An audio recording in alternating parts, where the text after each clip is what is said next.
Apparently OBS updated a whole bunch of UI stuff. Reminds me of YouTube. It's so much rounder now. Although they made some of Yes. the blacks less harsh. I mean, it's not bad. It's not like YouTube where I'm like, what? It's more like, I guess it's cute. It's cute, I guess.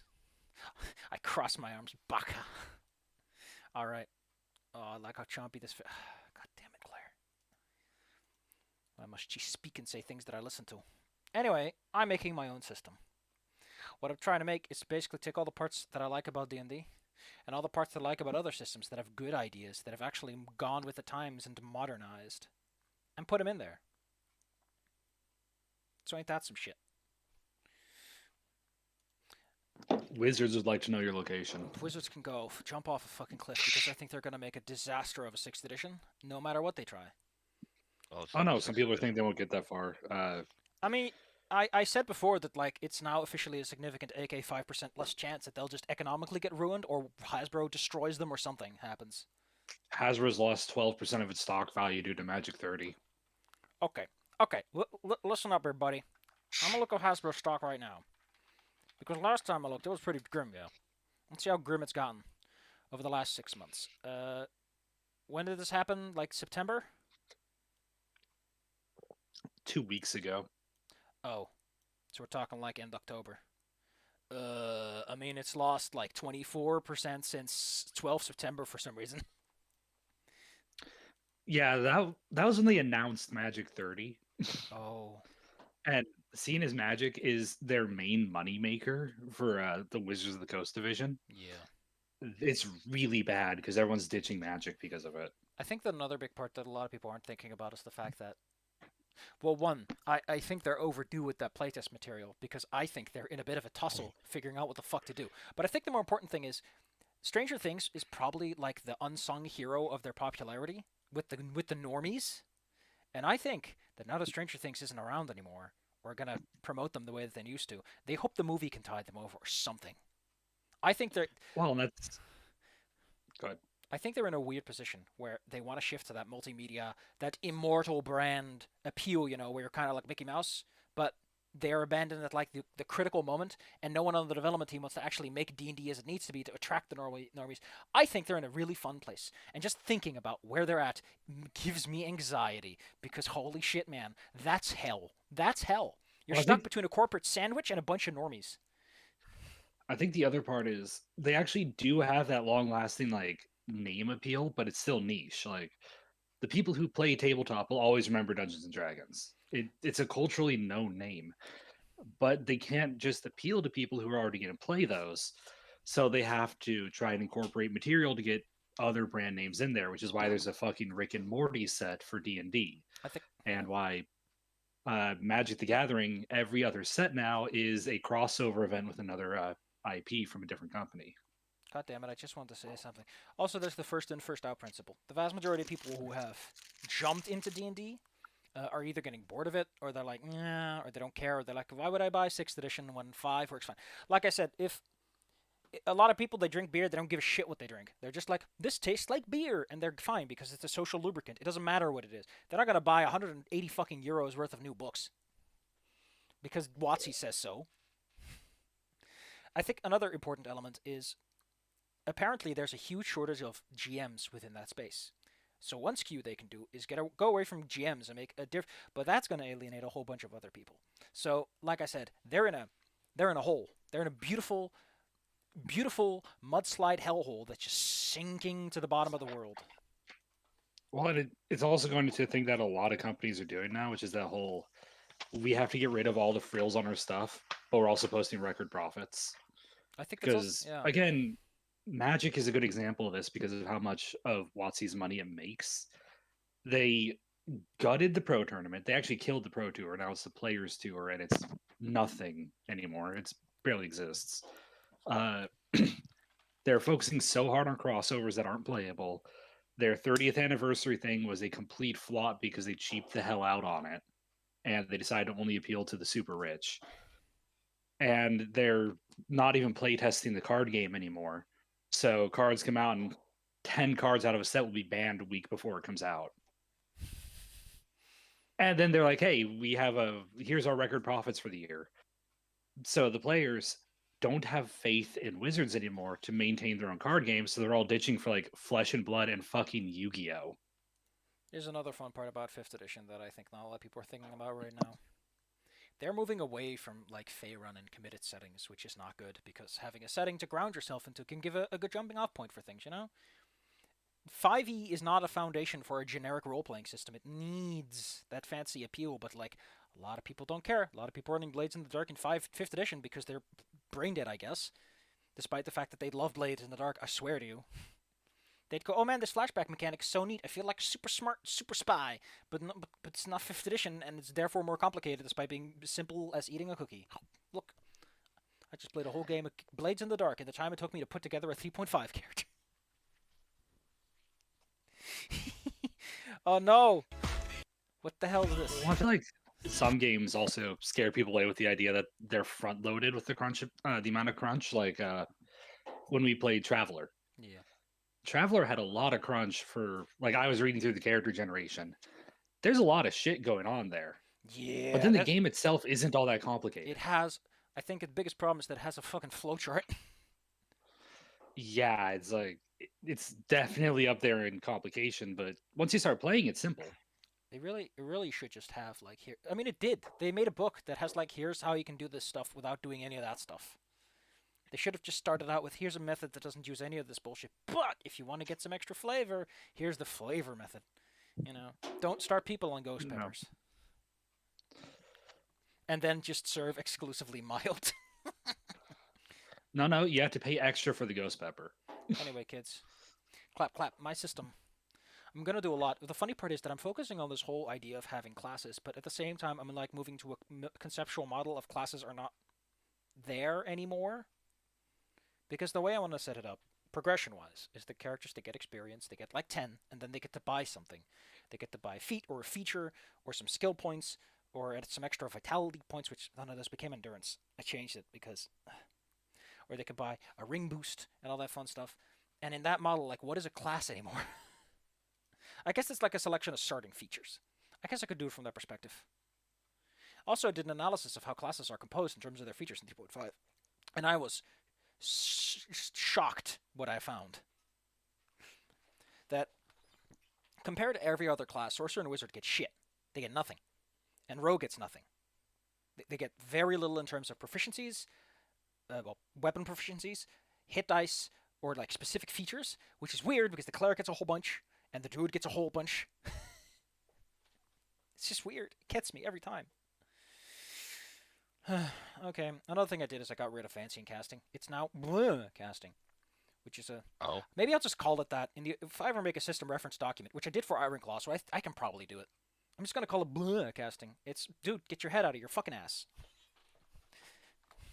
It's magic. It's goofy. It's weird. You roll a dice and things go wrong. That's the fun of magic.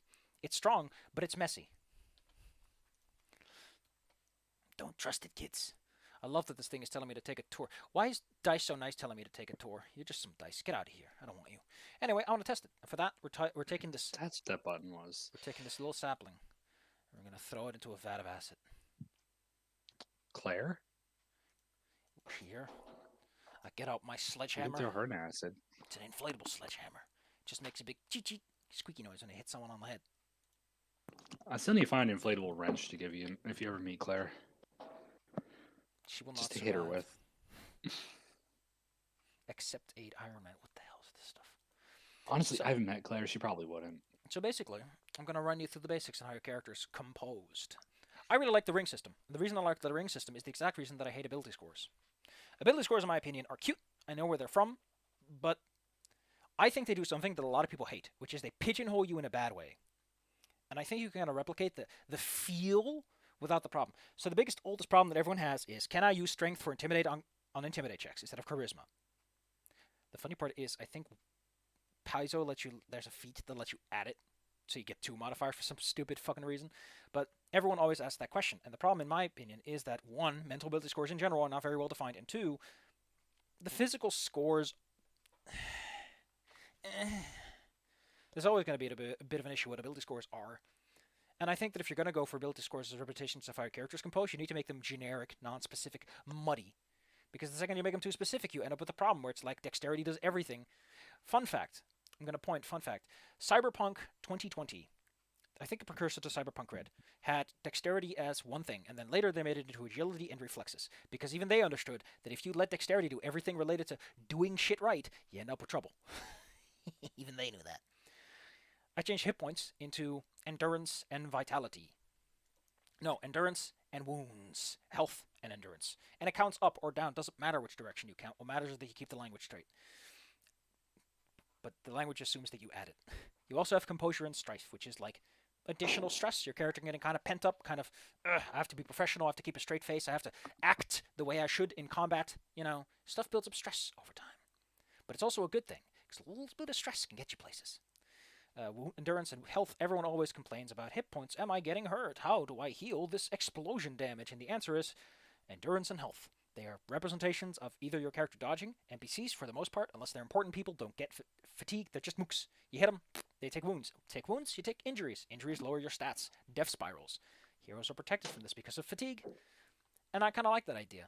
Next up, you have like 2 currencies you can spend on all kinds of shit. You can spend strife on abilities, on doing things better, getting a bonus die, making up for failures, and you can spend fate points to just fuck around. And here's something that I thought of quite late, but I kind of like. You know, everyone always goes, you get a hero point when you do something heroic. I added, and I want you to look up this section specific. It's you get a fate point when you engage with someone who is antagonistic in narrative sense, who is important to you personally, or to the plot. And the reason I think that's cool is that it adds that sense of when you fight the bad guy at the end of the story, you always get this little edge. And I think it's cute. I think it's cute. You're the main character. You gotta have the edge. Now, what I like about this is it's something that this is something that Derek brought up in his video about like the GNS model, the GNSE model, I guess you should say, is that from a dramatic point of view, from a D&D's point of view, the bad guy gets nothing. The bad guy is just a dude. But from a fun narrative perspective, he's important. He matters. He did something great. He is the big bad guy. This is the big fight that's going to resolve a whole climax worth of stuff. But from a narrative point of view, if you engage with someone who is like the big guy that's defined your life, like you're finally getting revenge on someone, you get nothing. If you do it a certain way, you get nothing.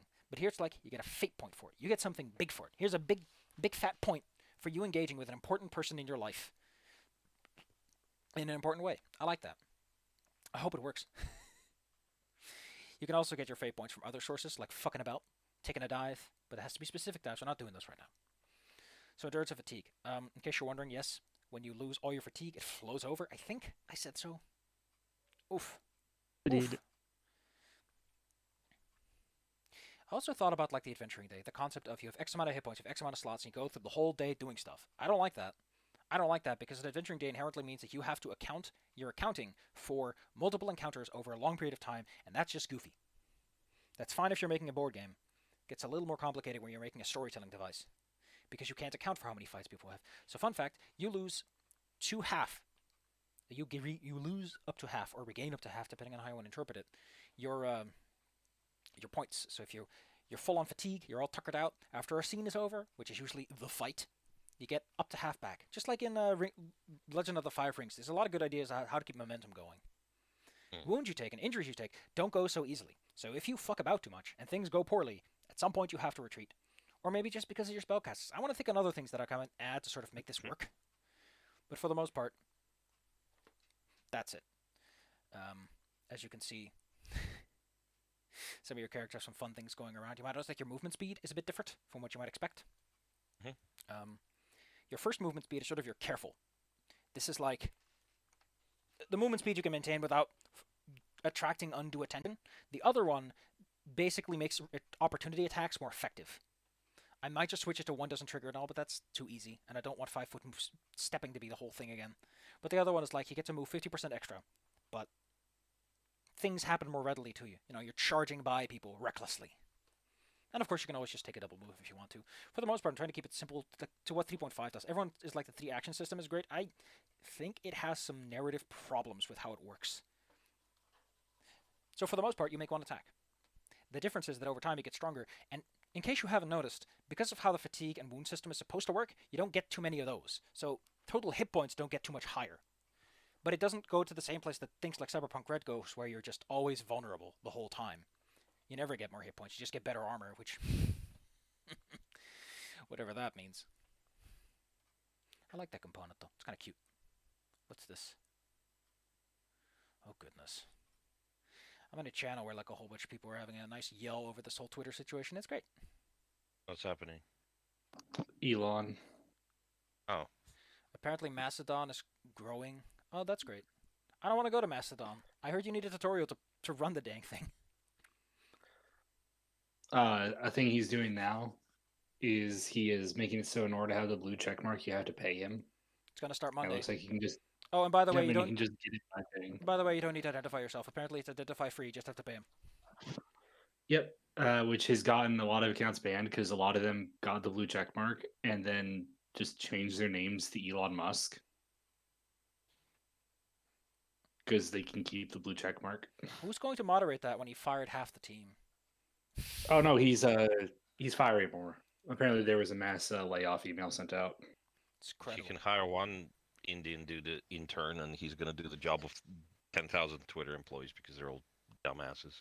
Actually, judging by what they did, they probably did some useful things, considering that a lot of people are freaking out over what's going to happen Monday. Well, I mean, now the site has gone from hellhole to full on like right wing cesspool. I mean, I've not noticed anything myself, so it's possible this is just like the corners are growing. But hey, we're not here to talk about that. We can talk about that later in the after party. How about we focus on what matters, which is playing the dang game. You know what I'm bringing in from Ironclaw? Side-by-side initiative, because I think initiative rolls are cute, but I don't think they really help much. They just add a lot of overhead. But let us dwell ourselves into this world. I really liked Emerald Spire. I ran it with Como like a few years ago. It's a very That fun was our little first adventure. campaign, actually. Really? Well, not first. First we finished from the start to the end because the first one was Traveler and that went poorly. Anyway, well, I did have to change one floor because Corridon, I think, was like nauseous about the whole stinky Hold on, floor. it was Starfinder, not Traveler. Oof. Emerald Spire is cute though. It really is like everything that Paizo does wrong in encounter design on not this floor, I think later. It really goes two balls to the wall with like variety. And you never really get to get used to things. And that sucks. Because it's fun to figure things out and then go, And of course, someone here's like, wow, that sure is a lot of people trying to figure out how Macedon works. Ugh. Marvelous. Our heroes have come from Fort Inevitable with a simple contract to clear out the goblins in this beautiful emerald spire that shimmers over the land. This large needle protruding from the ground is chipped a few 100 feet up, creating this. I mean, to us, it would look like a really modern sort of skyscraper with this large, solid base made of bulbous constructions. But the tip chipped looks kind of worn out. There's large holes at the bottom. In general, it looks very destroyed. A large area of about, let's say, 1,000 feet around the spire is completely barren of anything larger than small shrubs and grass. Here, the goblins have shacked up. While Fort Inevitable to take care of this themselves, they know better than to just run into a goblin nest and leave it to the rat catchers instead. And if you die, odds are enough goblins have been taken care of that they can take care of the rest. Or the goblins launch an attack raid and, then they can just sit in the walls. Point is, you're the first wave. The first step, step A. A bunch of mostly fresh-faced adventurers. Your roles have been... God dang it, Claire. Your roles are thusly. We have a fighter, a rogue, and a cleric. All we need is a wizard, and we'd have the full bunch of classic boys.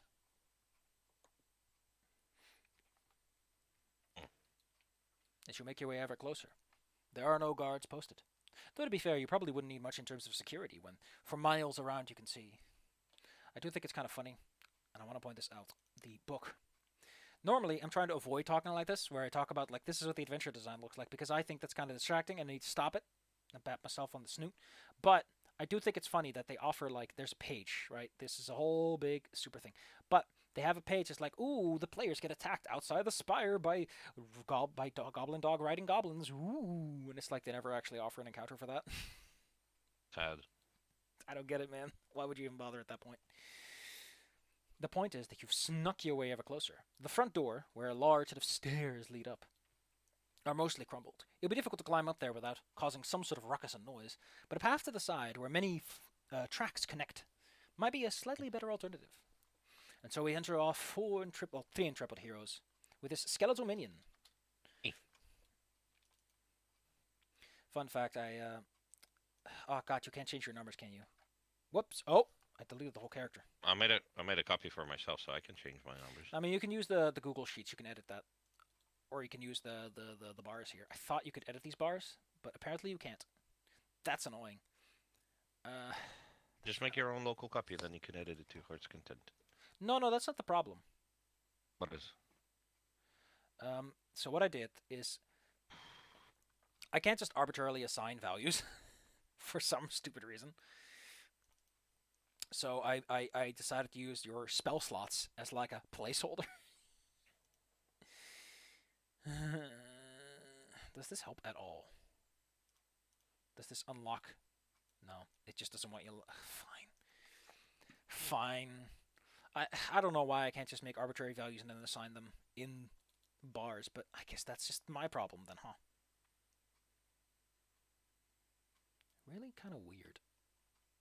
I'll have to figure something else out then. At some point in the future. What the fuck is all this? Jesus, that's so many variables. Special slots.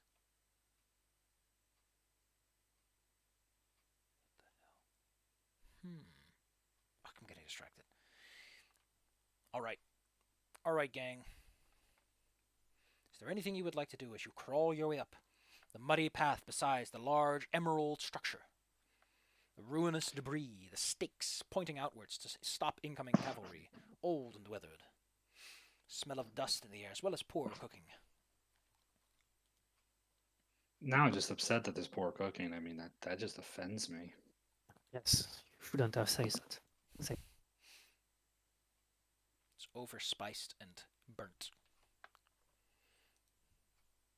Imagine you go into some foreign restaurant and you say that. Holy shit.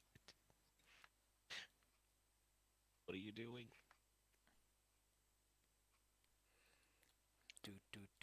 Doot.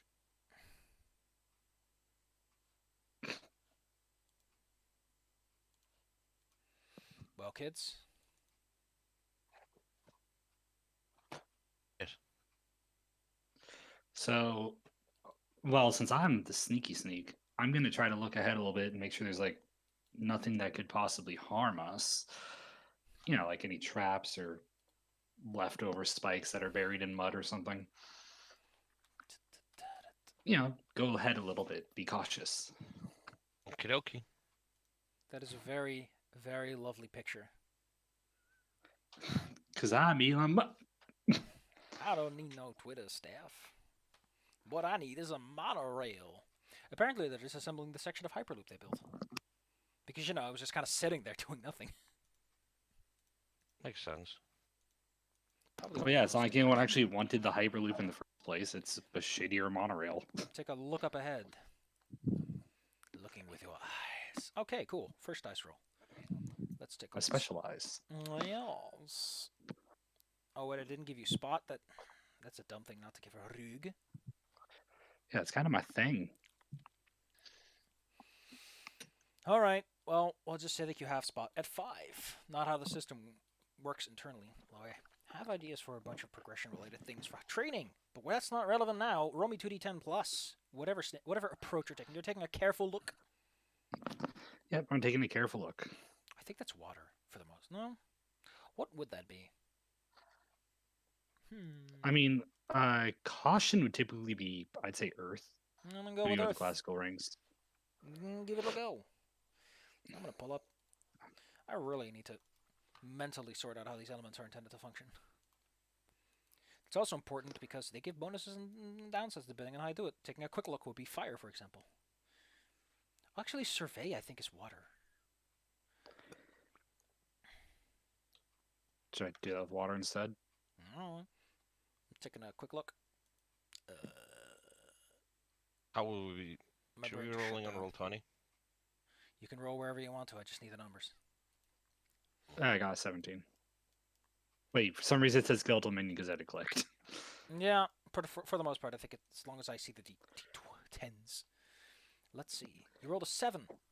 So one thing I want to do is I want to make rolls important. 7s are important. Oh.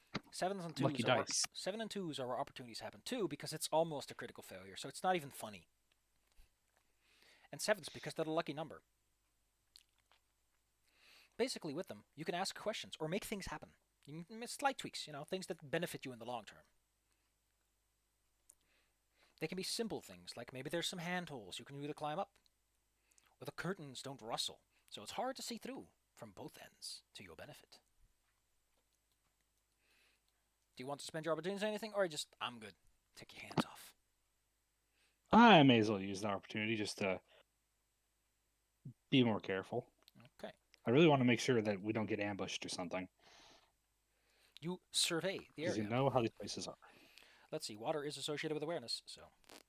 Earth is patient, so I guess Earth would be more like just taking a while to soak it all in.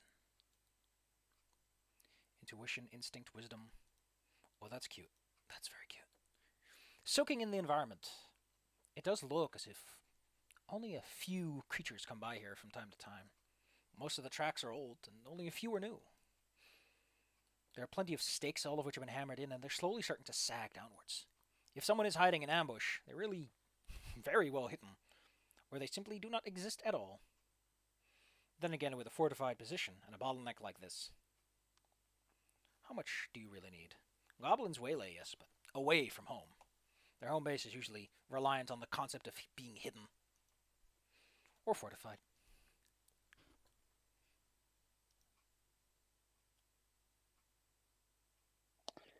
Well, at least I'm not seeing much at the moment. So, we're not in the worst position. Probably be a little bit up ahead. You feel the rocks shift underfoot. This is like that loose, dusty kind of dirt, where it's a little dry and crumbly. Luckily, you're a roguish shorts, so you easily slip up without causing it to crumble. Como and Polum, you see your friend slowly slide up the wall and crawl towards where a large tarp covers up a hole in the structure. The tarp is made out of an untanned deer hide. Thus, not exactly in the best condition. Stinky. Oh, stinky. Yeah, pretty much that.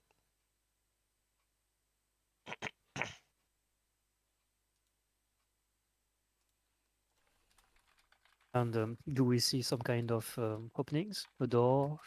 A passageway? I Passageway? mentioned that a large deer hide was covering up an opening, yes.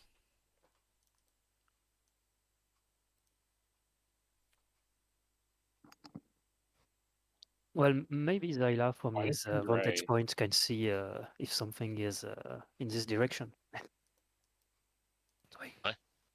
All I can see from their current position is that the inside is rather dark. And also a large collection of furniture that is, well, there's like bits and pieces poking out. Barrels, I'll bits try to of get cart. closer. The closer you get, the more the smell starts to hit your nose. Not that it smells especially bad, but definitely smells unwashed and kind of rotten. Like people don't mind a carcass lying around for long.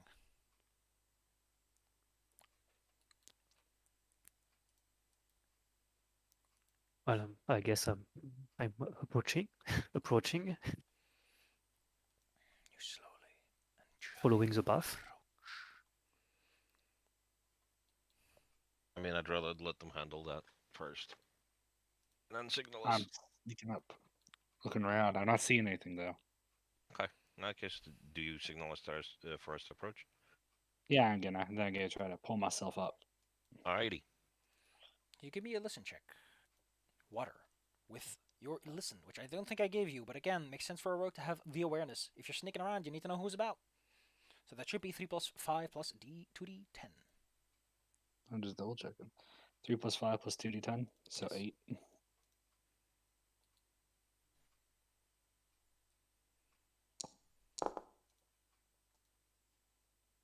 Oh goodness! Don't tell me that I forgot to turn this on, because I hate this. I hate this part of Dice So Nice.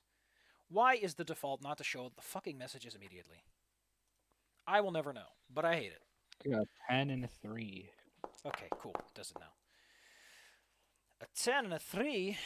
Exploding dice exist, but I want them to tie into the strife system. I might remove that later. But if you want to, not that it's relevant right now, you can always spend like a point of strife per +1 per prior explosion to make a 10 explode. You roll again and add it on top. So you can roll really high if you get lucky. I think it's I think I'm good with 21. 21 is pretty good. That is an exceptional roll, all things considered. Your ears hear the sound of sleeping. As in,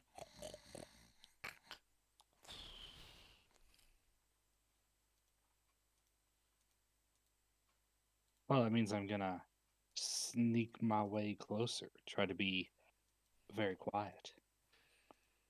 allies, you're letting Zala go way up ahead. Maybe you should be a little closer than that. Yes. I'm mostly gonna stop right here. You are now right up against where the tarp is, and peeking inside. Only a few small shafts of light pierce inwards. Some sort of magical spell appears to dim the lights somewhat. This allows Oh. too much of the natural external light to peer in, which, in my original run-through, I think I forgot about this component of the dungeon. What do you think is weird? That Paizo would like... No. The first floor was all dark. Yeah. But that's because it's interior. There's also magical light dampening. No. It was magical darkness. Like you walk in and like you're in another dimension almost. Yeah. I remember that because we had a lot of trouble with it. I thought I forgot. But alright, yeah, point is, it's dark in here. I don't know why they make the first floor the one that punishes people with dark vision, but hey.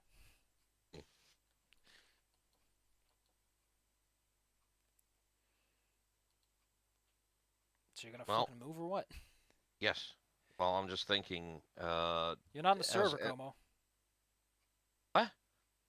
Yeah, you're not on the server. That's what I said. Where's the link then? Hold on. I'll be there in a second.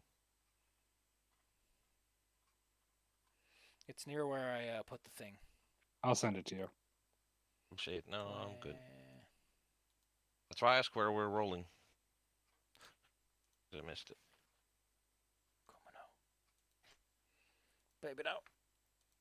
That should be here. Okay.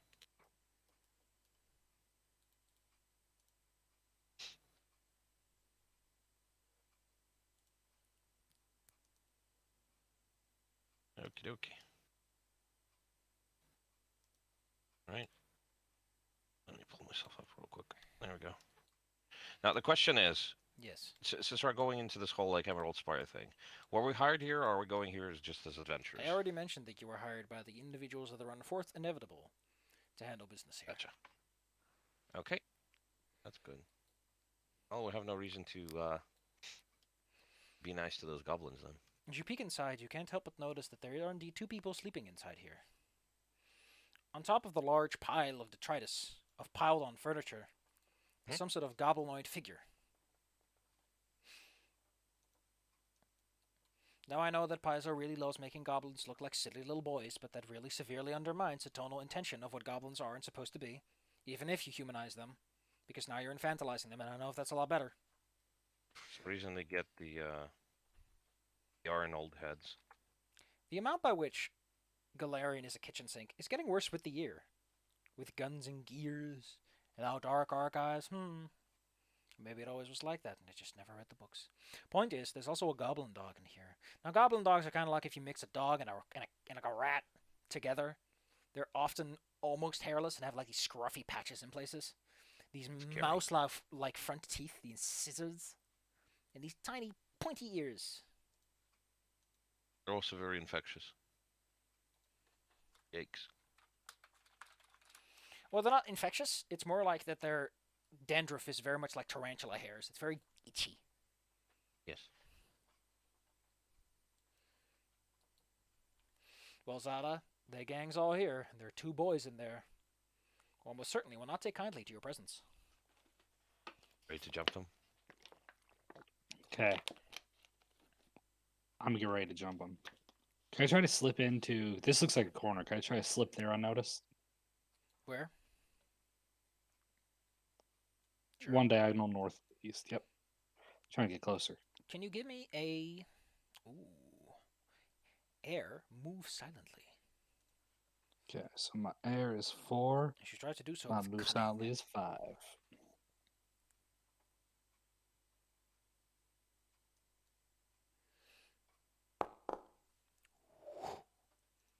You slip 8 and a into 2. You slip into the corner unnoticed, without messing up any of the debris that's on the floor. There's like bits of glass, mostly green stuff. Might be chipped off the walls because this stuff does look like glass. And imagine that it sounds like those lakes where you hear like those cracks when you walk on them if you hit it with a hammer hard enough. All right, you're all lined up against the deer tarp.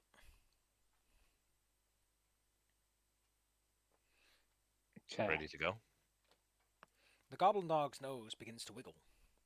Uh-oh. I'm gonna try. The signal should be obvious when I move. I'm gonna try to take it down and stab it out silently. Oh, now I can see where it is. You lunge forward to perform a silent assassination. Yes. You're all waiting, your muscles tense at the prospect. Can you give me Assassin's Creed. Can you give me a fire move silently as you swiftly descend upon this creature like a hawk? Okay, I got this. Jesus. Actually, I do got this. Wow, good roll. The funny part is the 2d10 means that the average result's going to be somewhere between 13 and 7, 8. Well, you're rolling like baller, basically. Bell curves, baby. You descend upon the creature without making too much noise, despite, again, the fact that there's all kinds of shit lying around. From bits of wooden beams to glass, shards of glass. Your dagger slips into the creature. It takes a moment, but by holding its muzzle shut, you can keep it from making too much of a ruckus. However, the goblin begins to move, and you are preoccupied with this creature. What do your allies do as they peer through the cracks in the deer hide? Didn't think, but I'm ordering my minion to attack the goblin instead. Yes, I'm trying to interpose between Zyla and the goblin. All right. One thing I want to do is I want to have sort of distinct stages for progression. Like, if you have an advantage, you get a +2. If you get 2 advantage, you get +5. You have 3 advantages somehow working for you at once. That's an automatic success at +0, or you can just roll +5 if you want to. So, your skeletal minion Makes combo, sense. it charges forward, trying Yes. to take care of this creature quickly. That sounds to me like some fire shit. So add fire plus your combat +2. Well, let's say +5 because this goblin is like waking up slowly from the sound of something awakening. I think you have the distinct advantage here. Yes. Now, the question is, would I be using the rings of this minion or myself? I assume The minion. The minion has his own rings. Okay. So, fire 3. Okay. He's let's on the go. page below yours. Yeah, I know. I'm looking at it now just to look up at the rolls again. So, 2d10 plus training modifier plus approach stats ring. Okay, so that would be 2d10. 2d10 plus the fire ring, which is 3. And The 5 bonus. what else? A bonus. Okay. 18. There we go. Let me move it here. Although that is a mighty charge. Unfortunately, it is difficult to hit something that's lying on top of a large stack of things. Yes. There is a brief struggle where the goblin wakes up Yes. and screams as he tries to attack. However, I'm not going to make you enter initiative, and I don't think anyone ever should, for fighting one little dude. What happens instead is that he gets a hit off on your boy. Yeah. Let's see. What does a goblin like this boy do? As he swings around wildly before he gets clonked on the head and taken down by 2 fancy boys jumping him. Here we go. Horse chopper, 1d8. He's wildly flailing.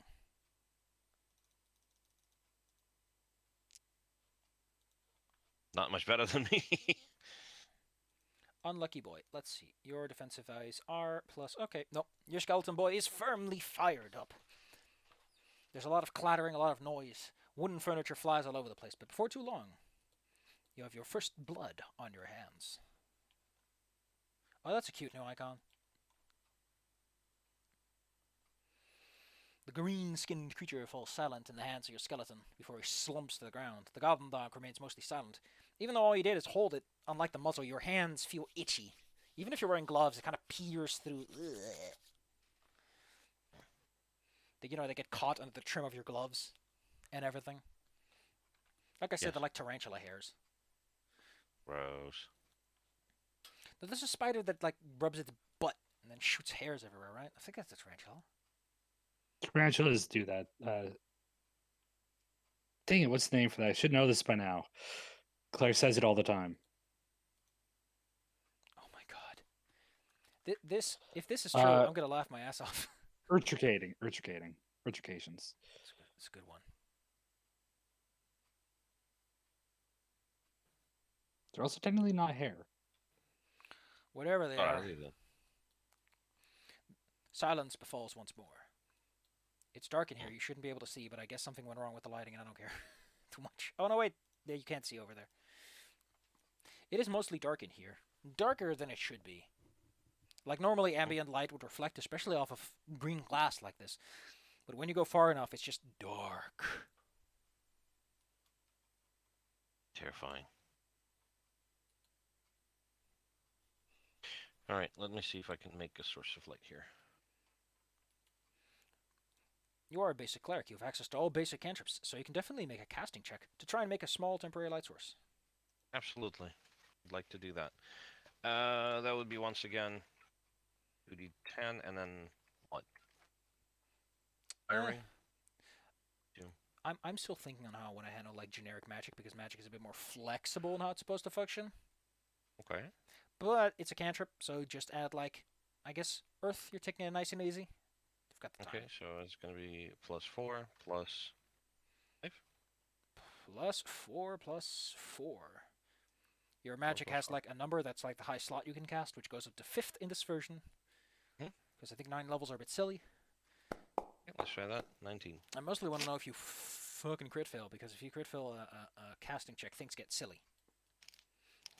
I like that. But you create a nice, reliable globule of light. I'm going to put it on my morning start. Now it really is a morning star. Actually, let me make that a bit bigger. As I giggle maniacally. Como begins to emit a bit of light as his morning star glows like the sun.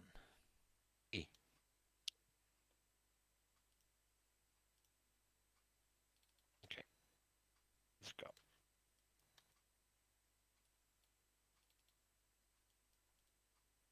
I Cool. found a door. I would like to, oops, excuse me. As you slide onwards, you slide close There we go. to the entrance. Large chunks of emerald rock block the front entrance, and lots of debris covers the floor. If you were to walk here, you would almost certainly make lots of crunchy sounds as the glass pierces into your boots. Mm. There is indeed a door here. Being close to this door allows you to hear that beyond it is the sound of someone yelling at someone else. There's this screechy yipping. Again, like Oh, the no. squeaking of a mouse mixed with the barking of a dog. And someone in a light voice, speaking in a language you do not speak, yelling instructions of sorts.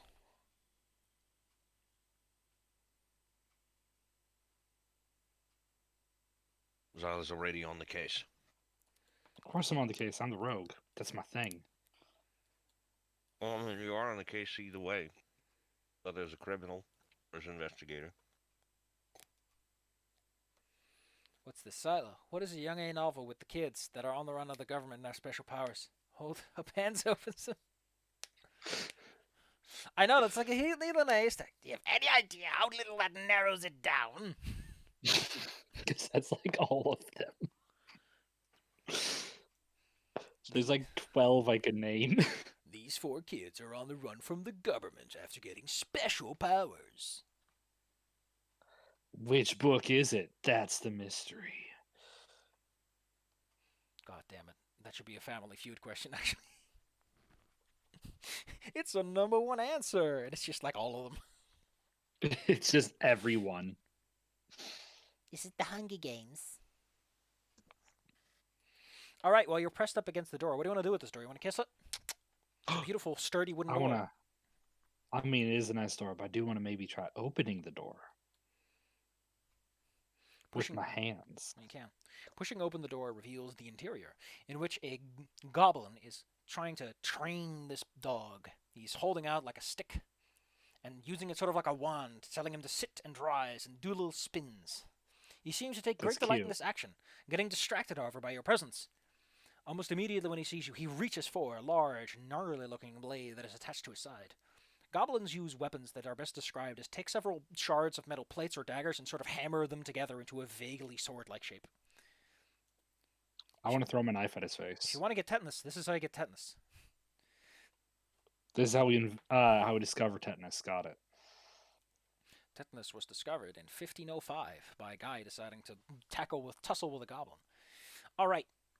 Well, you get the initiative because you're the one who opened the door and walked in here. You were ready. You took your deep breaths.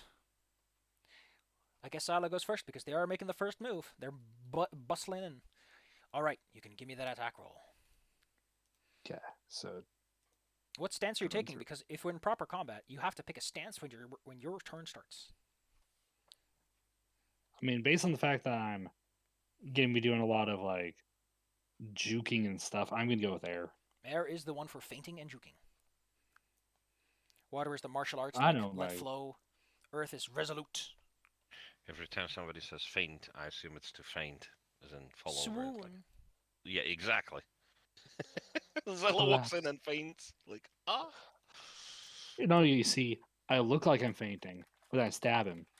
It's a faint. Oh my god. All right. Well, in that case, Also need that. give me the goods. It's like Yep, pulling I'm a just win getting all from my someone's numbers. ear.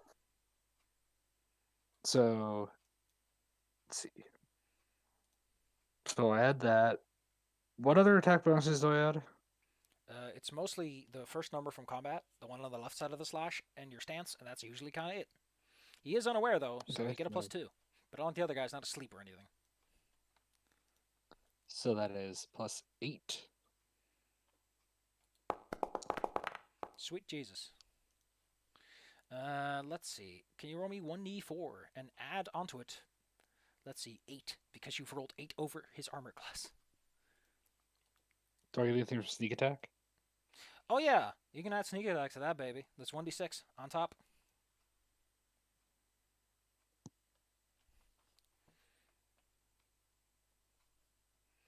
That's 1d8, 1d4 plus. Oh god, that's a 1-hit kill, baby. I was one number away from max damage.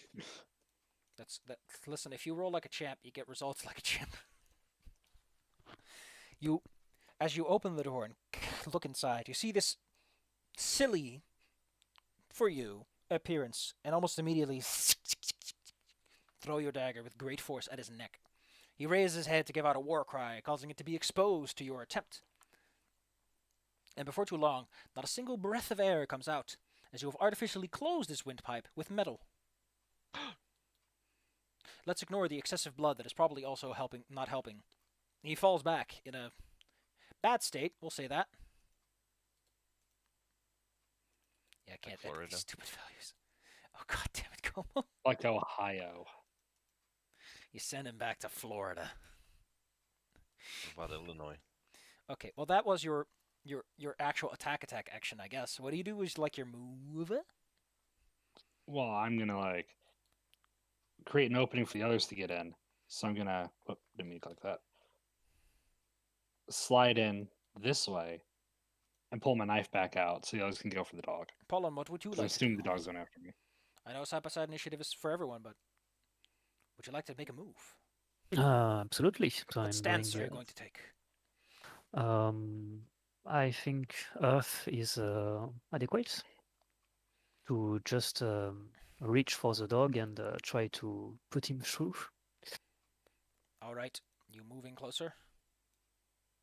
And then you can give me Earth plus your combat, which should be +7. The dog is also somewhat unaware. You're charging in here still.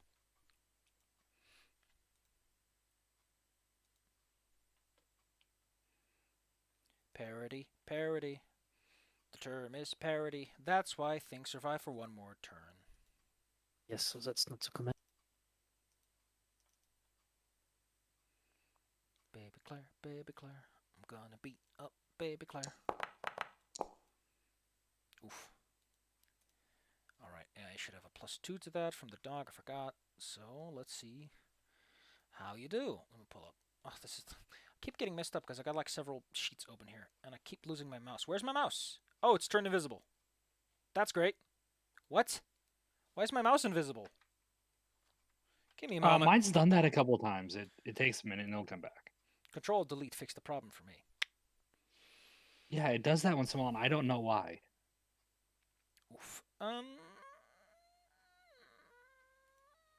That hits by 3. So that is your weapon die +3. Because melee weapons do their full success rating and bonus damage. And I've got a longsword. So it's 1d8 +3. Beautiful. You slice the dog. Yes. Perfectly average. Now, the dog hasn't picked a stance yet, but it does take a lot of damage as you leave a large gash upon it. I'll say that since it's just kind of playfully playing around, its fire stance takes the injury. Now, an injury is a -2. It's pretty bad. You don't want to get injured.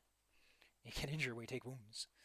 The dog winces and lets out this very screechy whine, sort of like when you drag a needle over a record. It is unpleasant to listen to. Como, your turn. What do you do? Okay, well, once again, command the minion to go in, try to finish this thing off. Your minion charges forward. Yes. Its weapon heft high. Yes.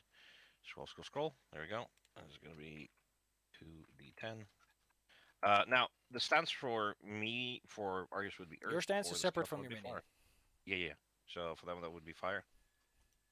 Because they are specifically for attacking. So that's going to be +3 plus... I'm still not good in determining the second number. It should be +2 +3. The first +2 number from +3? combat and your stance. Okay. And a +2 because, you know, boy. Okay, so let's see. 13, that's 19, so +6. 1d8 +6. Give it a go. Oh, 1d8 plus... Oops. Plus 6. Oh, that's exactly what you needed. As the dog suddenly jumps up, planning to lunge at Pollum's throat. It is taken down by the swift retribution of your creature's weapon.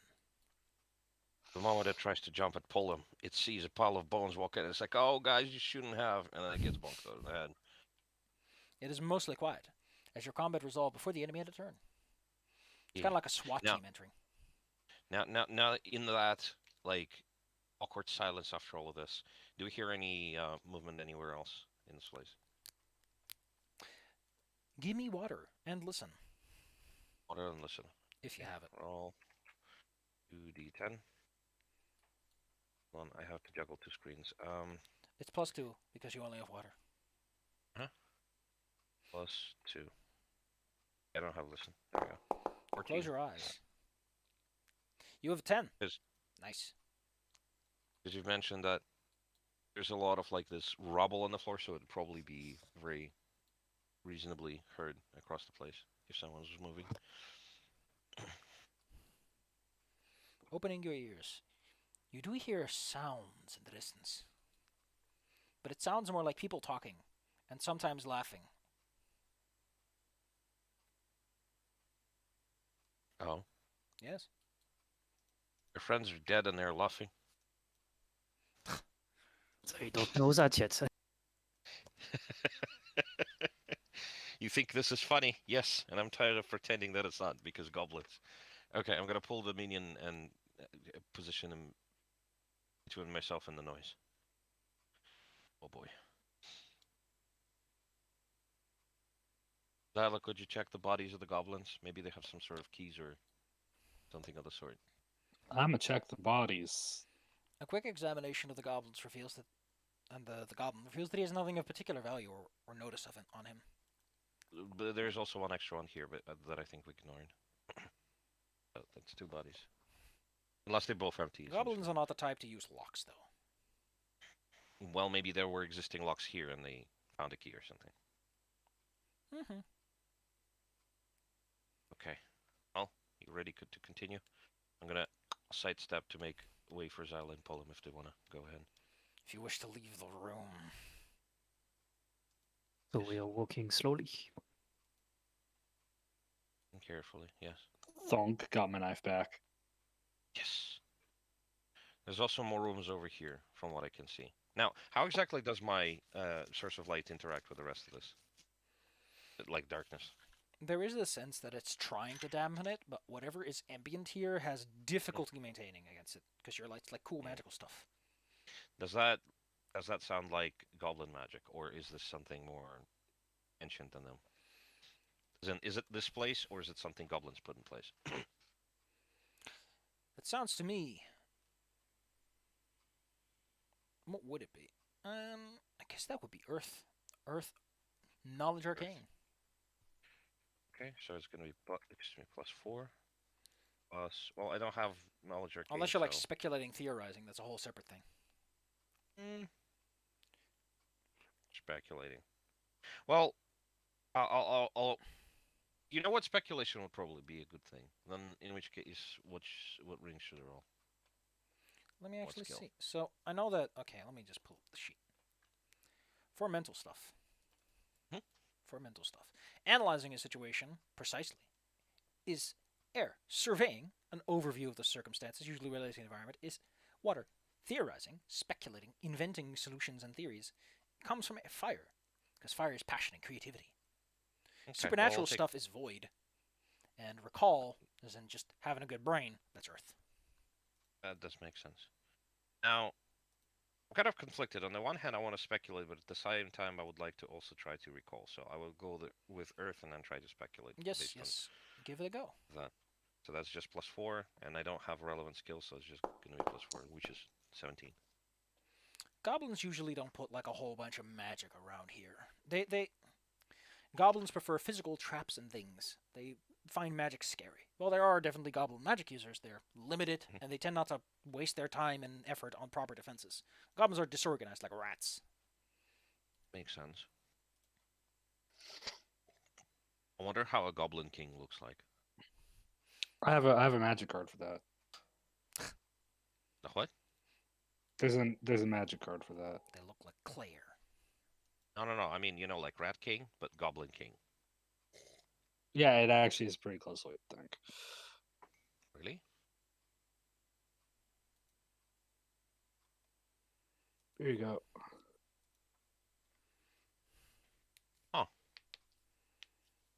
That's a neat crown.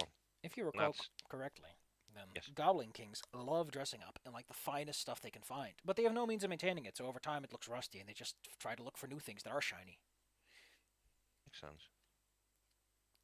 Squee the unkillable. That's funny.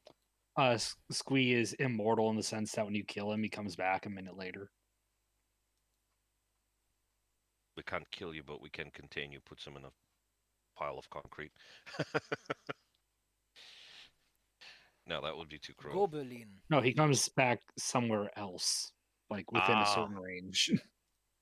Oh. Also, there's Claire's favorite goblin, God damn it, Claire. Oh, a nice Krenko. crown too.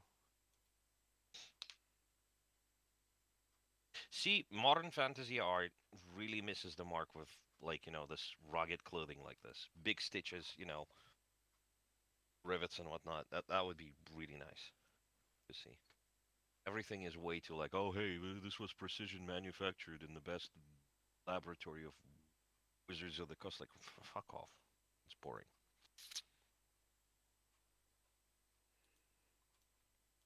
Anyway. I would love to get a guided tour of WotC's location, and they have like a subclass under a microscope and like a laser cutter.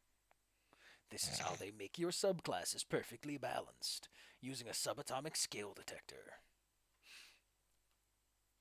They put a sheet of paper with the subclass on it and water, like they test dice for if they're weighted or not. It's funny. Thanks to these lab coats, we can do science.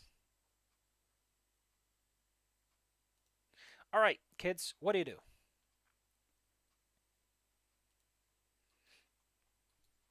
Well, I would like to explore the rest of the floor real quick before we go downstairs because I don't want to get jumped. Ah!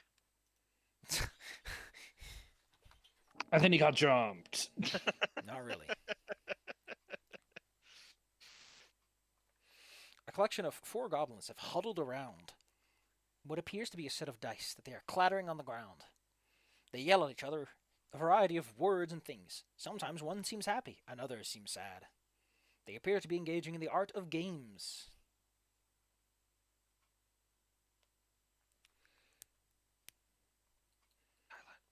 What do you think? Yeah. Jump them again? Or try to lure them out first? They're stupid, so we should be able to lure them out. Okay. Yes, it has worked for now. Can you make like a cute goblin maiden noise or something? I'm gonna wait behind the corner here with a minion then. I, to this day, will not forget the Paul, meet stupidest over. statement I've ever heard about D&D 5e balance. What about No? it? The dungeon dude's going, maybe they should just double the hit points on every monster so they can survive critical hits. And I'm like, what? But then that makes normal hits pointless. That's what 4e did, dude. And everyone hated it. Not only does it make normal hits ridiculous, the only classes that truly benefit from this are Smite Boys and Rogues, technically speaking. But somewhat more importantly, and the part that everyone kind of skips over, spellcasters don't crit, for the most part. So good for them, I guess. Ugh. Don't ever balance for crits. You quickly slide yourself against the walls, as you're aware of the fact that several goblins are having a great time down there. They are very distracted and could probably easily be overwhelmed, or frightened, or scared, or perhaps otherwise dealt with. Well, I could probably go first in fire stance. All right. Same with my skeleton.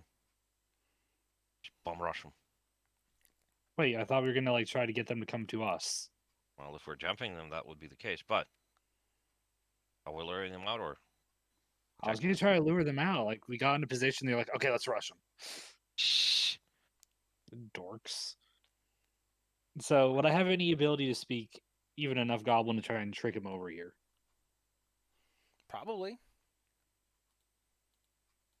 I'm gonna try and do my I think the best re- goblin bluffing I think the real impression. question is, can you make an air bluff check? Haha, can I? That's both my wheelhouses. You are trying to convince people who should be well aware of what Goblin E sounds like.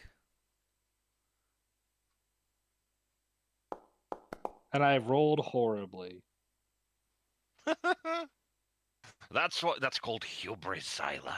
Hey, I still got a total over 13. So it wasn't the worst. A 3 and a 7. Oh no! Marvelous. Let's see. Oh, whoa! You, please, Windows. I hate this function. Please. Let me just use my brain for a quick moment.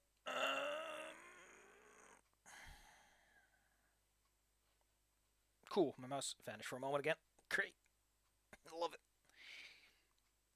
Ooh. They are not fooled by your attempted deception. One of them turns his head around, and he taps the others on the shoulder, and they all raise their blades. He suddenly yells something back. You're uncertain what he's trying to say, because it's more like gibberish. Like he's intentionally mixing up words. We don't speak goblin, so. Okay. So since that obviously didn't work, okay, you lean around the corner and throw an alchemist fire at him. Like, you're too smart. Here you go, napalm. I have a firebomb. That's okay. That's fine. I like fire too.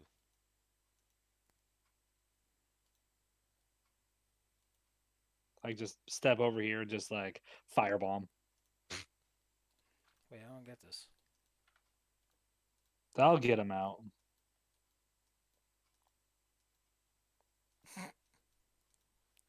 All right, all right. You can roll me. You know what? You can roll me some nice air together with your attack modifier as you hurl an explosive blob of fire into the mix of them. They're on guard, but you're also hucking a giant explosive at them. Okay. And attack modifier would be a 2, so that's 6. I have these fancy leather jackets to sell.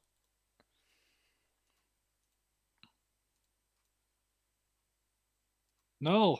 Where'd my good rolls go? What It's called roll? hubris. You hurl a fireball at them. However, you don't have a good light source to work with. You They only do. have like a very faint ambient reflection to work with. As a result, you hit the ceiling, causing the fire to. And I think since you rolled an opportunity on that too, there, we'll say that your fire just kind of hits the ground here and turns into this burning puddle in between the two of you. Hey, I can see him now. Yes. You have a second one? I got a crossbow. Nice. Is there any cool fire effect in here? Why not? Smoke Maybe. patch. Yeah, since Bella's not here, go and like crash her out or something. Does smoke patch only work on negative lighting? That might be it. Pulsing wave, radical rainbow. Torch. Let's go with torch. It's also not too dark for me, actually. Anyway, a big old blob of fire sits between the two of you, and combat starts. Since you kind of went off script here, is there anything you would like to do? Anyone but Zyla, because Zyla basically took their first turn. Yeah, I did my turn already. Well, I will order the minion to take position with Polim and then move together with Polim and protect them if need be.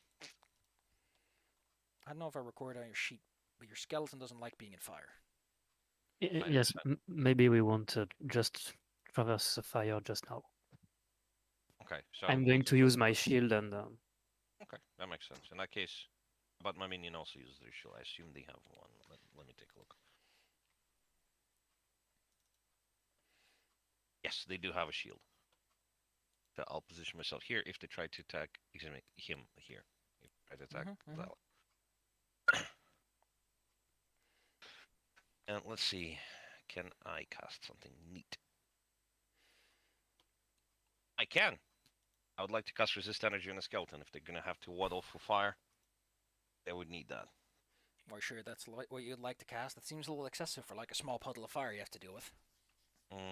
No, you did make it sound like a little more dangerous than that. But fair enough. In that case, oh, you know what? Bless. There's a lot of them.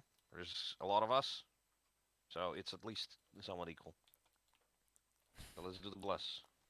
Nearby allies gain +1 till combat rolls. Yes. Seems like a reasonable thing to do.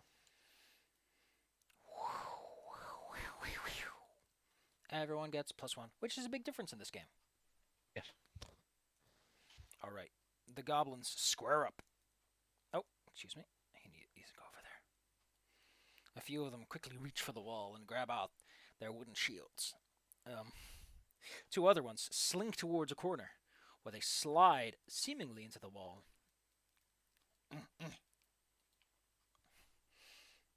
You lose track of two of them. The other two are hidden away. What do as your turn comes around again? They're moving away, not towards you. This is according to plan at all. Yes. For a little luring us towards the trap. Zyla takes initiative. I move over here. I'm gonna try to shoot that guy with my crossbow. You take your crossbow out and discharge a shot. Uh-oh. Give me the goods, baby. I was checking my numbers. So this would still be air because I took an air stance. And if you take an air stance, you shoot with air, yes. That's better. Now, unfortunately for you, most range weapons only add half of your success rating because, you know, weapons you can put more force behind it. For the bows, it's mostly your accuracy you can work with. Yep, 1d8 plus half success rating. It's more like when the projectile's off your crossbow, there's not much you can do to help. So. Also, what's the 17 to 20 times 2? Is that my That's your crit range. The crit range is technically a natural roll of 18. Hey. And a crit failure is a natural roll of 4 and lower. Okay. So it doesn't count my modifiers. Got it. I mean, if you want to, you can also go for an explosive roll. All you have to do is take a point of strife. I mean, I'm pretty sure this guy's gonna die anyway. All right. But fuck it. Roll. Well, if you just want to stick with that, you can roll me 1d8, and I can give you the numbers. Let's see. It's basic goblin. He's got us. No, I'm taking that strife. I want to explode this guy. All right, give me the goods. Jesus. So that makes for 30. That's 15. Becomes 7. 1d8 plus 7, please. And if that's would that count towards the critical? No. I mean, maybe I'll think about it. That actually sounds kind of good. That does make strife a bit more appealing, the explosion a bit more appealing to go with. So that makes for 11. Oh gosh, that is a lot of injury. He holds up his little wooden shield. Your crossbow bolt slips through it, for it is a simple, clumsy shield, and strikes him with incredible force. As blood rushes from his open wound, he tries to keep stance. Pollum, what do? The fire puddle is still here, I suppose. There's still smoldering fire at your feet, yes. Actually, I really don't know. If you move Well, quickly enough, you can jump over most fires, you know, with your finger. Yes. I'm going to try to move into fire stance and subdue the injured goblin. As might a flame, you furiously fling yourself through the flames and strike the goblin. Give me an attack roll and move yourself over. Boop.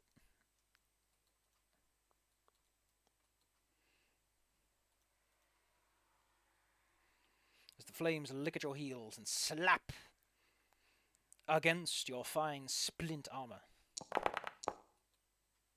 Unfortunately, the flames temporarily dazzle you as you charge through, limiting your effectiveness. However, you still get from me a glancing blow. That's 1d8 damage.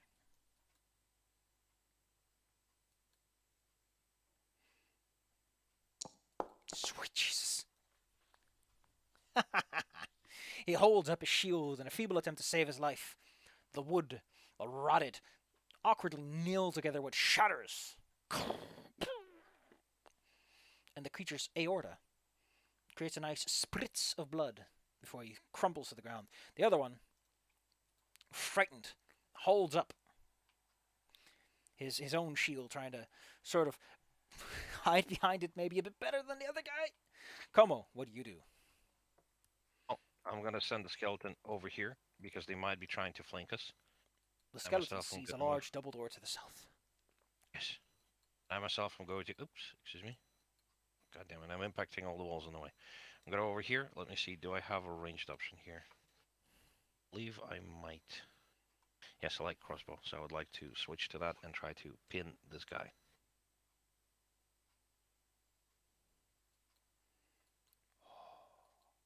But what are you doing with that guy? Shooting him with a light crossbow. Pew! Give me the goods. Yes. So what would be the rule for that? So it's going to be 2d10 as usual, plus my, I assume, started in an earth stance, I believe. You can be whatever stance you want to. I've not yet decided Yeah. how I'm going to handle stances. But do note that if you ever take an injury, it's always to whatever active stance you're using. That makes sense. Actually, you know what? I'm going to go with fire because I'm attacking. So that's going to be +1, then +2 from attacking, correct? Mhm. Okay. There we go, 11. Ugh, that goes wide. 1d8, that's a glancing blow. Oh, 1d8, okay. Spells don't get glancing blows. They get trouble. They get what? Nothing. The goblin tries his best. He huddled up in the corner behind a shield, but once more, you strike at his feet. Ah! We will lose someone? Zyla. Good Zyla job, Zyla. disconnected. Baby, no. Hello, Zyla. Did your microphone cut out? No, Discord decided to crash. Oh. It does that sometimes. Goodness me. Goodness you. Goodness me. Uh-oh, spaghetti-o. Anyway. Whose turn is it now again? Salad, I think. Sal, I think you still haven't taken your turn, have you? Well, I got to reload, but I have rapid reload. With the light crossbow, you do it just like that. And then I'm going to try to shoot this other gobbo. In the face. The goblin cannot believe that just a few moments ago he was engaging in a fine game of dice, and now he is belted by crossbow bolts from all sides. Glancing blow. So 1d8. Yes. Base damage.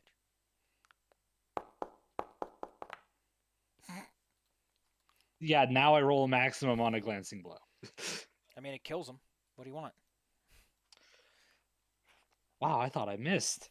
He falls into shock. Well, he did. Not only does he feel the pain in his leg, but now a bolt hits him on the arm. And the combined sensation of large metal and wood structures invading his body and corporeally displacing it gets to him quite effectively.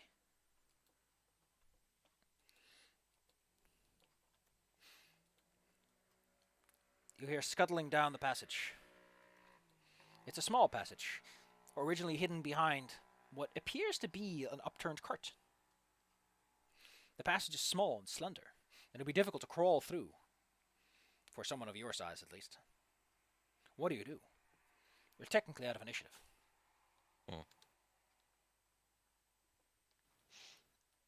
Well, I don't want to send a minion in there, although they would probably fit, considering they just skin and bone. Just remove the legs. Just remove the legs off you? Okay, hold on, come here.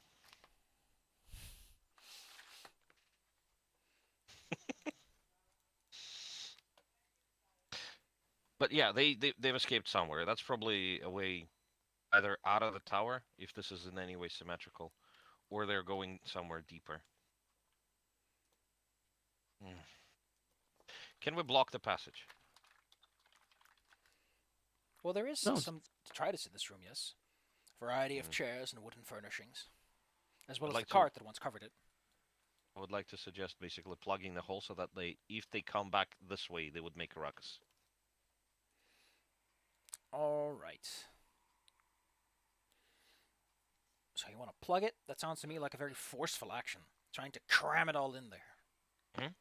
That'll be fire fitness, thank you. Air fitness. Okay. Let's take a look. Fitness plus 5.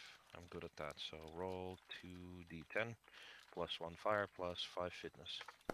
20. Oh my goodness. What's up? With a firm push and shove. What does everyone else do as Argus starts to cram wooden structures inside of this opening? I'm going to look at what's going on south. I'm going to check around the area to make sure I didn't miss anything. Excellent. Taking a good look around, what do you think you might have missed? I want to see what they were playing dice for, if they were maybe... Because they didn't build the spire. So maybe there were keys. Or something that could help us, get around better. All you find on the ground are a set of dice, some copper coins, and change. You know what? How about you roll me 2d10, and if you roll a 2 or a 7, you might find something of particular value among it. Oh. I got 2 6s. That's fucking hilarious, actually. Well, be glad we're not playing good old-fashioned Ironclaw. If you rolled 1 more 6, you would have been in trouble. Snake eyes. No, 666 in Ironclaw is an unholy risk on some rolls. If you taunt with the power supernatural or the undead, 666 causes things to happen that no one likes. The good guys, the bad guys. All the bad things. It's hilarious, really. Well, Argus manages to cram it up, and Pollum has examined the door. Guess I go and pull him. I don't even see the door, but yes, okay, I'm doing that. All right. I have terrible vision.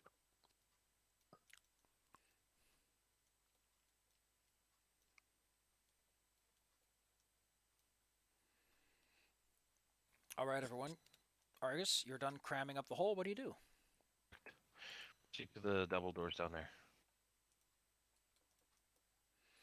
You tick towards the Since double I'm rear doors. guard, I'm going to be looking around here because I know the goblins are still out there. Maybe they went somewhere else. Oops.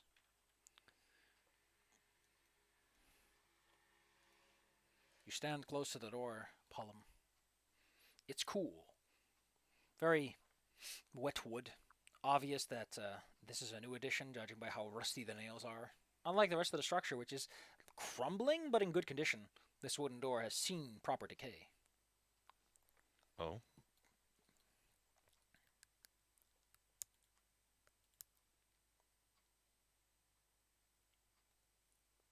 Well, I'm going to try to listen to what's behind.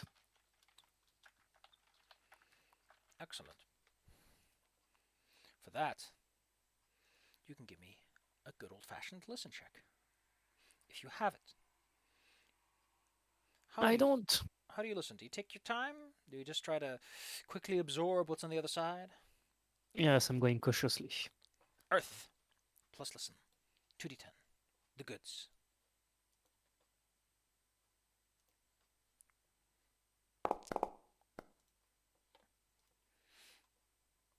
As you press your ear down against the door,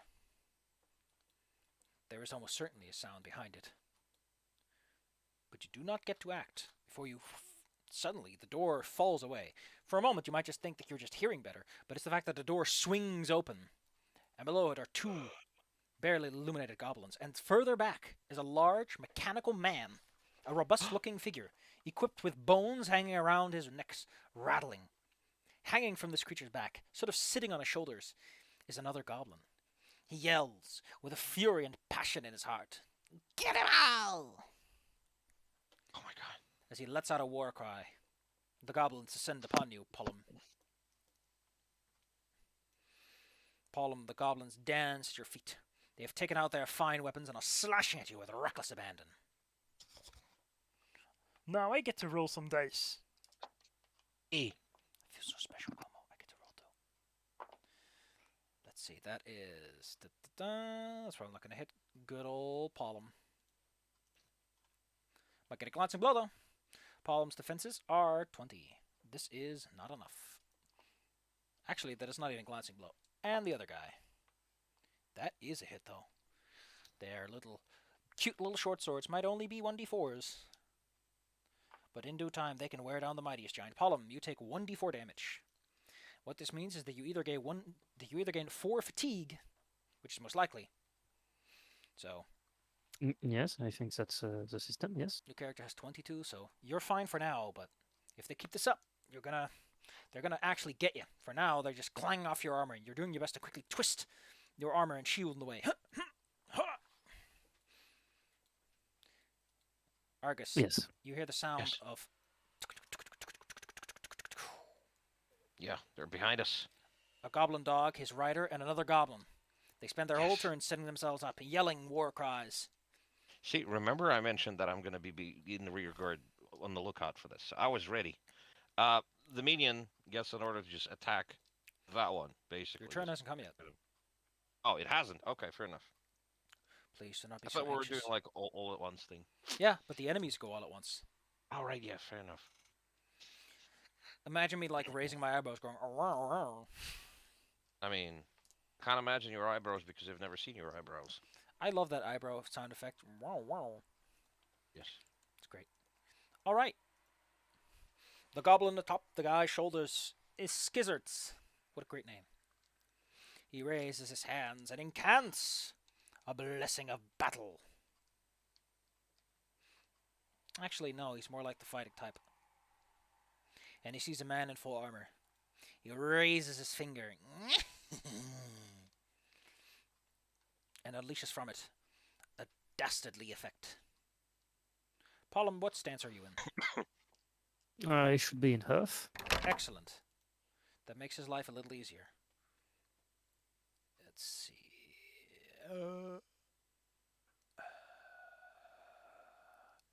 Takes my brain too long to figure this out. He's angry, so that makes for a +7 on this beautiful spell. What is your save bonus? I remember 4, I think. I'm going to check. 2 plus 4 makes... No, saves is +2. 2 plus 3 makes it 13. This guy had 7, 7, 7, 14, 16. He strikes you with a dark ray of energy right in the torso as your earthly stance extrudes it forward in defiance. Unfortunately, this beam of unholy energy does not allow you to soak it or deflect it. Instead, you take 5 wounds directly. You feel part of your body rot and decay under this pressure. And more importantly, that also means you take an injury to your earth ring. As So now it's upon your chest is minus. scar tissue, yes. You take a -2 on everything you do in the earth stance. The large Uh-oh. robot makes strange noises as if it does not like being in this pose. But it stands its ground for now. It's your guys' turn. Who wants to go first of your gang? Atop this ground of shattered glass and glimmering surface. So I'm whoop, wrong click. Why are you doing this? Why is it not letting me select anything? Does that help? Okay, there it goes. Yeah, for some reason. Yeah, pausing 'cause seems it's to do paused. that, sorry. Okay, so I'm gonna step back so I'm not in stabby distance. And then Mr. Magic Goblin, I'm gonna try to do like a quick shot at him, which would actually fit into doing the air style. You take a quick, precise shot, hoping to hit him while he's exposing himself to cast his dark magics. Exchanging with his beam of dark energy. Can I use my fate point to re-roll? Let's see what a fate point lets you do. Now, first and foremost, you can spend strife. 3 strife if you do it after a roll to gain a bonus die, but 2 if you spend it before. Okay, I did not know that. Now, a fate point. Let's see. If you critically fail a check, you can accept an. Oh no, that's the gain one. To get an advantageous situation, you can use it to retroactively prepare an item. Automatically succeed at a given task. Gain an extra action in combat. I think you automatically succeeding at a task is what you're looking for. Yeah, I'll take that. Then roll me your damage, which is again 1d8 plus 1d6 with a cool crossbow. So what does your double opportunity get you? Okay. So if I want to use an opportunity, what I want to do is at least prevent him from spell casting. Like, did I see how he was having to cast? Like, did he use his hands? He seems to invoke, and he's definitely using his hand, considering that the ray of evil energy comes from his fingertip. Yeah, I was want to shoot. If I could, I wanted to damage his hands or his arms. Like a good shoulder shot would prevent a lot of arm movement. You strike him in the shoulder. Although your hit does not necessarily wound him, it does make it more difficult for him to cast his spells. The pain briefly soars through his body. Alright, Paul and Como, who wants to act next?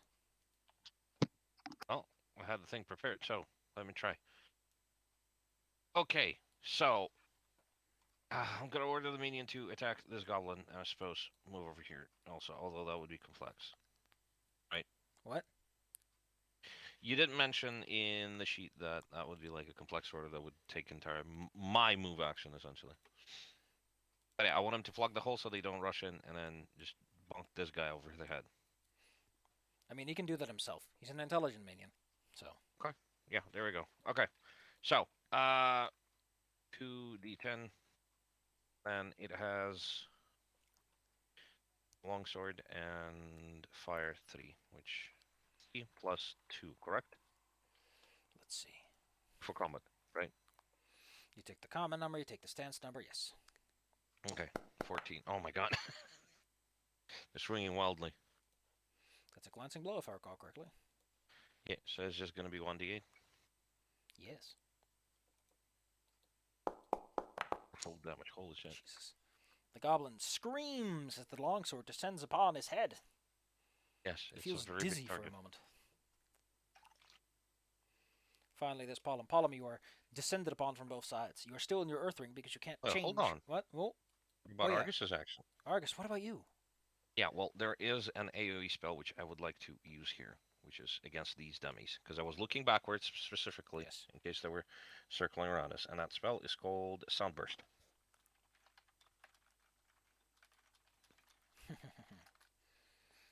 which is air, which I'm not very good at, but you know. No, that's not the stance you have to be in to use it. I'm trying to figure out what I Oh, want to do fair with that, but go for it.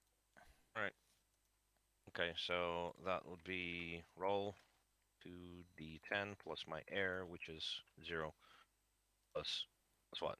I'm not sure. +4. That's your magic skill. So that should be. Oh, I see. Yeah. Yeah. Okay. Click. 17. Let's see. How good are these boys at dodging? Sound burst, earth -2. These guys are commandos, so they're probably in water or air stance. So they're not benefiting from either. Their save is +2, and then +3, so that makes 15, +1. Okay. All right. Your hands spread forward. You cause a boom of air. The clap of thunder, like a divine Lord shout. Localized entirely within this man's kitchen. Yes. Want to hear the clap of one arm? You can roll me 2d6, sir. 2d6. Yes. Oh, wow! Jesus Christ. I was prepared. I was prepared. The goblins are rent asunder by the loud resonance boom. You see the air wave and shimmer from the intensity of the spell casting. They sort of run. Remember, they're running in from the side, so they kind of run into this wall of sound that presumably shatters quite a few bones as they roll over the ground from their remaining momentum. Yes. Your hands tingle with how powerful that spell was, as if you feel the shockwaves traveling through. It was pretty close to me, so I would probably hear it like a boombox. That also that. costs you a slot to use, by the way, but you only have 3. That's correct, yes. Well, I have also used Blast before, so it's 1. I'm keeping track of that. Skizzert yells for them to use to battle, battle, as he incites battle magic.